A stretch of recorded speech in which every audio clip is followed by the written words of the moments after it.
ఆ cabinet sub కమిటీకి ఆ రిపోర్టును సబ్మిట్ చేసిన తర్వాత ఆ కేబినెట్ సబ్ కమిటీ అది కేబినెట్కి వచ్చిన తర్వాత దాని మీద ఒక నిర్ణయం తీసుకొని మళ్ళీ ఇన్ డీటెయిల్ వైబిలిటీస్ ఇతరత్ర మళ్ళీ వాళ్ళకి క్లియరెన్స్ ఇచ్చే కార్యక్రమాన్ని చేపట్టడం కోసం కేబినెట్ సబ్ కమిటీ సిఎస్ గారితో ఏర్పాటు చేయడానికి ఈరోజు కేబినెట్ అనుమతించడం జరిగిందని మీ ద్వారా రాష్ట్ర ప్రజలకి తెలియజేయడం జరుగుతుంది. అదే రకంగా రాష్ట్ర వ్యాప్తంగా R&Bకి సంబంధించిన 5,566 కిలోమీటర్లని సుమారు 10,547 కోట్ల రూపాయలతో హ్యామ్ మోడ్ లో రాష్ట్ర కేబినెట్ టెండర్లు పెట్టుకోవటానికి హ్యామ్ మోడ్ లో కేబినెట్ ఆమోదించింది.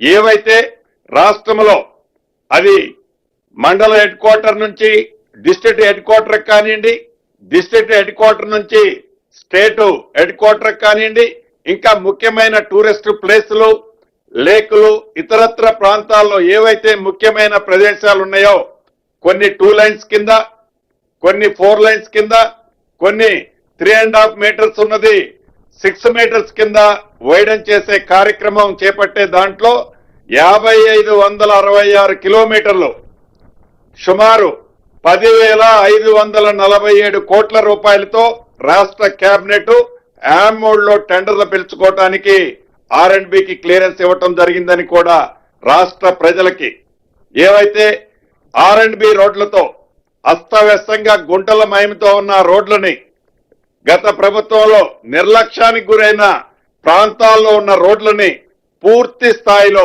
ఇంప్రూవ్ చేసే కార్యక్రమం ఈ హ్యామ్ మోడ్ లో రాష్ట్రంలో ఉన్న అనేక రోడ్ల ద్వారా ప్రజలకి, సామాన్యులకు కూడా ఇది మెరుగైన ట్రాన్స్పోర్ట్ ఉపయోగకరంగా ఉండే విధంగా ఈ రోడ్లు ఉపయోగపడతాయని కూడా తెలియజేస్తున్నాను. అదే రకంగా కృష్ణా వికారాబాద్ బ్రాడ్గేజ్ లైన్ మార్గంలో అంటే మన మంత్రి గారు నియోజకవర్గం వస్తుంది, దానికి ఆ రైల్వే లైన్ కి సంబంధించిన ల్యాండ్ ఎక్విజిషన్ మనం చేసి ఇవ్వాల్సింది కేంద్ర ప్రభుత్వానికి.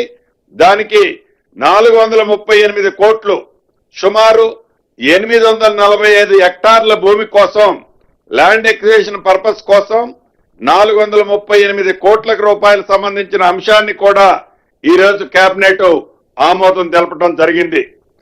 అన్నిటికంటే ఒక మంచి కార్యక్రమం మున్ననూరు శ్రీశైలం ఎలివేటెడ్ కారిడార్, అంటే శ్రీశైలం వెళ్ళేటప్పుడు ఆ కోర్ అర్బన్ ఫారెస్ట్ ఏదైతే ఉందో రిజర్వ్డ్ ఫారెస్ట్ దాంట్లో సుమారు 7,500 కోట్ల రూపాయలతో రాష్ట్ర కేంద్ర ప్రభుత్వాల భాగస్వామ్యంతో సుమారు 75 కిలోమీటర్ల పొడవుతో ఈ హై లెవెల్ కారిడార్ ని ఎలివేటెడ్ కారిడార్ ని కూడా ఈ రోజు రాష్ట్ర కేబినెట్ ఆమోదం తెలపడం జరిగిందని మీ ద్వారా రాష్ట్ర ప్రజలందరికీ తెలపడం జరుగుతుంది.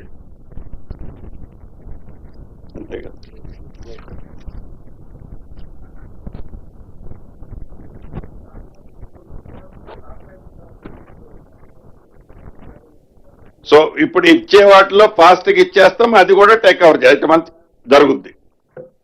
ఇప్పుడు యాజ్ ఇట్ ఈజ్ గా మద్దతు ధరతో పాటు ఏదైతే ఉందో దాంతో పాటే కలిపే ఈ బోనస్ కూడా సన్నవాళ్ళకి ఇవ్వటం జరుగుద్ది. ఈరోజు వచ్చిన మెయిన్ ఐటమ్స్ ఈరోజు అయ్యానన్న. అదే రకంగా నెక్స్ట్ కేబినెట్ ఈ నెల 23వ తారీఖు మళ్ళీ నెక్స్ట్ కేబినెట్ కూడా డేట్ ఫైనల్ చేయటం జరిగింది ఈ కేబినెట్ లోనే.